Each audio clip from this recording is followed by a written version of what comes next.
नमस्कार दोस्तों, आंजनेय भक्ति चैनल में आपका स्वागत है। जो लोग भक्ति करते हैं उन्हें सभी बुराइयों का त्याग कर देना चाहिए। सच्चा भक्त कभी भी किसी लोभ में नहीं फंसता। भक्ति करते समय मन शांत रहना चाहिए और सभी तरह की बुरे विचारों से बचना चाहिए। जो लोग इस बात का ध्यान रखते हैं उन्हें भगवान की कृपा मिलती है। इस संबंध में एक लोक कथा प्रचलित है। कथा के अनुसार पुराने समय में दो संत एक साथ रहते थे। दोनों की भक्ति का तरीका अलग अलग था। एक संत दिन भर तपस्या और मंत्र जाप करता रहता था, जबकि दूसरा संत रोज सुबह शाम पहले भगवान को भोग लगाता और फिर खुद भोजन करता था। एक दिन दोनों के बीच झगड़ा होने लगा कि बड़ा संत कौन है। इस दौरान वहाँ नारद मुनि पहुँच गए। नारद ने दोनों संतों से पूछा कि किस बात के लिए लड़ाई कर रहे हो। संतों ने बताया कि हम ये तय नहीं कर पा रहे हैं कि दोनों में बड़ा संत कौन है। नारद ने कहा कि ये तो छोटी सी बात है, इसका फैसला मैं कल कर दूंगा। अगले दिन नारद मुनि ने मंदिर में दोनों संतों की जगह के पास हीरे की एक एक अंगूठी रख दी। पहले तप करने वाला संत वहां पहुंचा। उसने एक अंगूठी देखी और चुपचाप उसे अपने आसन के नीचे छिपाकर मंत्र जाप करने लगा।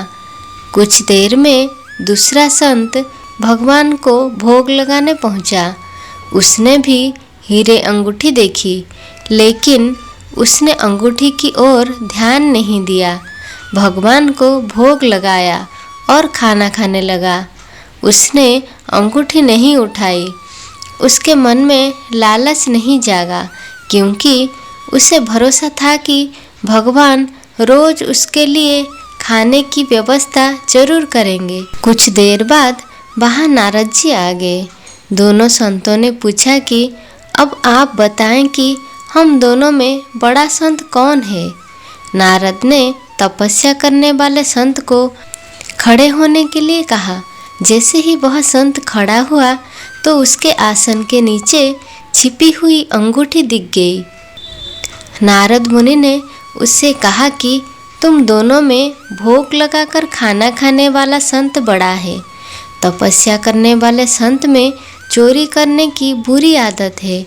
उसने भक्ति के समय में भी चोरी करने से संकोच नहीं किया, जबकि भोग लगाने वाले संत ने अंगूठी की ओर ध्यान तक नहीं दिया। इसी कारण वही संत बड़ा है। इस प्रसंग की सीख ये है कि भक्ति तभी सफल होती है जब भक्ति के मन में बुरे विचार न हो। भक्ति तभी सफल होती है जब भक्त के मन में बुरे विचार न हो, भक्त बुरे काम न करता हो। जिस भक्त के विचार पवित्र हैं और जो बुरे कामों से दूर रहता है, सिर्फ उसे ही भगवान की कृपा मिलती है। और इस कलयुग तो नाम आधारा ही है। बस एक ही माला रटते चलिए, राम नाम की माला। देखिएगा आपकी ज़िंदगी धीरे धीरे कैसे बदलती जाएगी। हम खुद भी इस नाम को पकड़ लिए हैं, इसीलिए तो इसका लाभ महसूस किए हैं, तो आपको बता रहे हैं। तो दोस्तों, वीडियो को यहीं पर विराम देते हैं। अगर वीडियो अच्छी लगे तो लाइक करें और चैनल को सब्सक्राइब करें। जय श्री राम।